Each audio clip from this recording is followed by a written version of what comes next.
उनकी आंखों में उम्मीद और एक तरह की मासूम। आपकी ये बात सुनकर एम्मा की आंखों में एक हल्की सी नमी ए गई, पर उनके होठों पर एक ऐसी मुस्कुराहट थी जो शायद उन्होंने किसी मूवी के लिए कभी नहीं दी होगी। ये मुस्कुराहट सुकून की थी। उन्होंने अपना सर हल्का सा झुकाया और फिर आपकी तरफ देखकर कहा, जीना सिखा है मुझसे? मैंने तो बस पर्दे पर किरदार निभाए हैं, लेकिन तुमने जो अभी कहा वो जिंदगी का सबसे बड़ा सच है।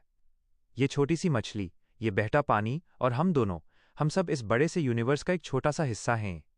तुमने मुझे स्टार के पिंजरे से निकालकर इस कुदरत नेचर का हिस्सा बना दिया। एमा ने समुंदर के पानी की तरफ इशारा करते हुए कहा। पता है, अक्सर लोग सिर्फ बड़ी चीज़ों को अहमियत देते हैं इन बेडे अवार्ड्स, बड़ी कामयाबी। पर तुमने यूएस लिटिल फिश का जिक्र करके मुझे याद दिला दिया कि हर छोटी जान और हर छोटा पाल उतना ही कीमती है। तुम्हारी दोस्ती ने मुझे सिखाया है कि इंसान तब तक बड़ा नहीं होता जब तक वो छोटी चीज़ों की कदर करना ना सीख ले। शाम गहरी हो रही थी।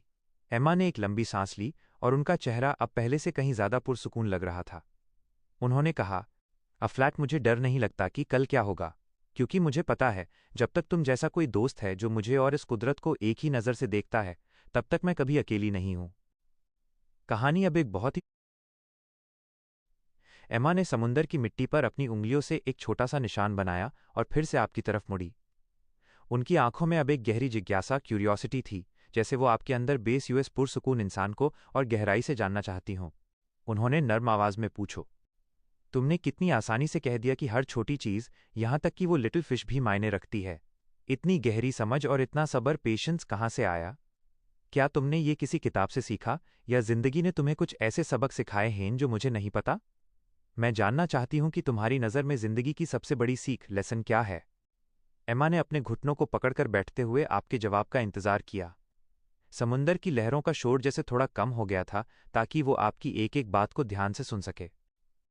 आप उन्हें आपकी ये बात सुनकर एम्मा के चेहरे पर एक अजीब सा तेजस और शांति छा गई। उन्होंने शायद पहले कभी इतनी गहरी और पवित्र, प्योर बात इतने साधारण ढंग से नहीं सुनी थी।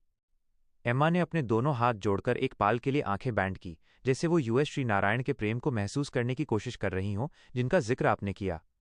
फिर उन्होंने धीरे से कहा, तो ये वजह है तुम्हारी इस गहरी दोस्ती और निष्काम प्रेम, सेल्फलेस लव की। श्री नारायण, मैंने अक्सर स्पिरिचुअलिटी के बारे में पढ़ा है, पर आज तुम्हें देखकर समझ रहा है कि भक्ति का असली मतलब क्या है।